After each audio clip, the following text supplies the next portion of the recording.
हमारे बीच में भाई राजू भाई परमार जी जो गुजरात से आते हैं और समाज सेवा के क्षेत्र में बहुत काम है। सरकार संघ से जुड़े हुए हैं, हरिजन सेवक संघ से, दादा से बहुत समय से जुड़े हुए हैं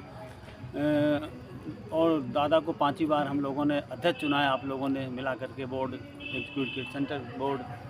तो दादा के बारे में सर थोड़ा और प्रकाश डालिए और आगे और किस तरह से काम बेटरमेंट के लिए करें।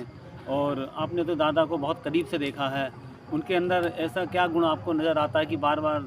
5वीं बार अध्यक्ष बन रहे हैं? थोड़ा उस बारे में लोगों को और क्लियर हो जाएगा प्लीज़ सर। आप सब जानते हैं कि बिहार के पटना के अंदर हमारी सेंट्रल काउंसिल और एग्जीक्यूटिव कमेटी मीटिंग का आयोजन किया गया था। हमारे आदरणीय अध्यक्ष सन्याल साहब की अध्यक्षता में ये मीटिंग हुई। 28 तारीख और 1 तारीख को 2 दिन ये मीटिंग चली। ख़ास तौर पे मेन एजेंडा हमारी मीटिंग का ये भी था कि जो हमारे अध्यक्ष का चुनाव करना था। आप सब जानते हो कि हमारे सन्याल साहब कितने सालों से उन्होंने बहुत नीचे से अपना कैरियर शुरू किया हरिजन सेवक संघ में। उन्होंने सभी हमारे लीडर जो थे पुराने, चाहे दीदी हो चाहे उनके पहले जो भी लीडर रहे, सबके साथ उन्होंने काम किया और हरिजन सेवक संघ को बहुत ही करीबी से उन्होंने देखा। आप सब जानते हैं कि भाई कोई भी मान लो कोई चुनाव होता है, लोकसभा हो, विधानसभा का चुनाव हो, तो आपने देखा होगा कि कई लोग एमपी एमएलए को 4-4, 5 बार, 7-7 बार चुन के भेजते हैं। अब उसका पीछे का कारण वही होता है कि वो जो जिसको चुन के भेजते हैं, चाहे वो संसद सदस्य हो चाहे विधान परिषद के मेंबर हो, इसलिए चुन के भेजते हैं कि उनकी पॉपुलैरिटी और सबको साथ में लेके चलने की बात और डेडिकेशन टू दी वर्क, अपनी जो जिम्मेदारी सन्याल साहब को ये 5वीं बार हम लोगों ने दोबारा निर्विरोध, किसी ने भी इनका वो नहीं हुआ और सब ने सर्वानुमत से उनको ये 5वीं बार हम लोगों ने हमारे हरिजन सेवक संघ के अध्यक्ष के तौर पे उनको चुना है। यही दिखाता है कि सबके साथ,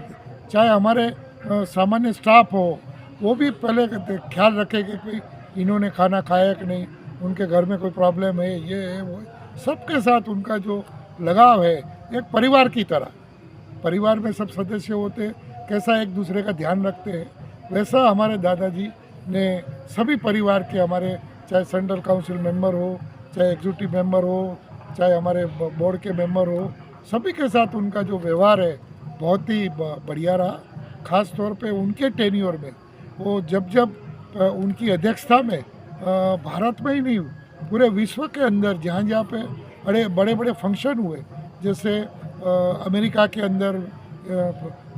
धर्म परिषद हुआ, वहाँ पे भी स्पेशल इनविटेशन उनको मिला और वहाँ पे भी उन्होंने हरिजन सेवक संघ की जो बापू की, जो गांधी जी की जो सोच थी, उनकी जो आइडियोलॉजी थी, दीदी की जो सोच थी, उनकी जो आइडियोलॉजी थी, उनको विनोबा भावे की जो सोच थी,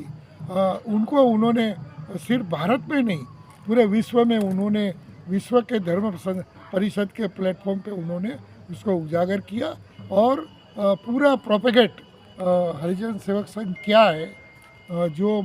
पूज्य महात्मा गांधी ने अपने हाथ से जिन्होंने जिनका संविधान लिखा है, वैसे 1932 में जो इसका गठन हुआ, वहाँ से लेके आज तक की ये सफ़र,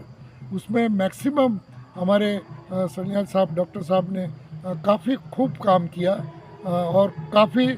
हरिजन सेवक संघ को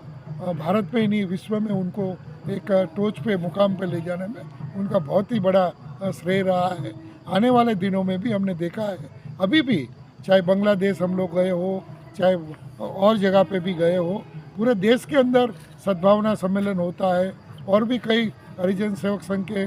बैनर के नीचे प्रोग्राम होते हैं। बस्ती, गंदी बस्ती में जाते हैं, हरिजन बस्ती में जाते हैं, सब जगह पे एक ऑर्डिनरी वर्कर की तरह उनका जो सद्भावना, उनका जो सोच होती है, उनके जो अप्रोच होता है, वो काफ़ी उनको पूरे देश में उनको पॉपुलर किया है। हर एक जगह से, चाहे वो बांग्लादेश हो, चाहे नेपाल हो, अभी कोरिया से उनको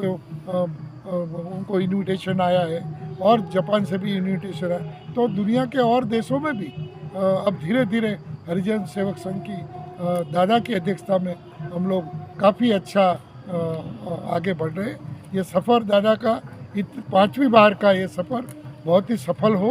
उनको हम पूरे कमेटी की तरफ से, पूरे हरिजन सेवक संघ के परिवार की तरफ से उनको बहुत बहुत शुभकामनाएं देते हैं। उनका स्वास्थ्य अच्छा रहे, खूब अच्छा काम करे और बापू की सोच, दीदी की सोच, विनोबा भावे की सोच को पूरे देश में वो आगे ले जाए, यही शुभकामना हम सब की तरफ से उनको देते हैं। Thank you sir. Thank you.